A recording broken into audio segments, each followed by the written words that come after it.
ciidamo ka tirsan kuwa darawiishta maamulka buntland ayaa waxaa la sheegay in hoolgal ay ka sameeyeen deegaano ka tirsan gobolka sanaag kuwaasi oo dhowaan gaaray xubno sare oo ka tirsan xarakada al-shabaab.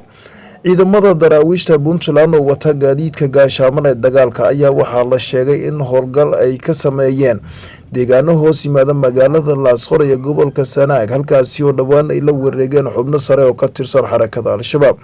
saraakiil ka tirsan darawiishta puntland ayaa sidoo kale waxa ay warbaahinta ugu sheegeen in ciidamada puntland ay la wareegeen deegaanka guryasamo iyo deegaanada ku dhowdhow halkaasina ay ka wadaan amni xaqiijin waa sida hadalka lagu yiri.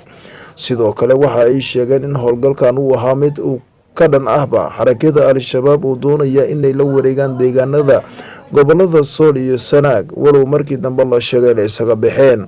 saraakiisha ciidamada darawiishta puntland waxa ay halkaasi kulan ay kula qaateen odayaasha dhaqanka iyo waxgaradka deegaanka guryasamo iyo deegaanada ku dhowdhow ayagoona kala hadlay sidii la isaga kaashan lahaa sugidda amniga iyo ka hortagidda xarakada al-shabaab. deegaanada gobolada sool iyo sanaag ayaa waxa ay ka mid yihiin meelaha ugu amniga wanaagsan Soomaaliya marka loo fiiriyo.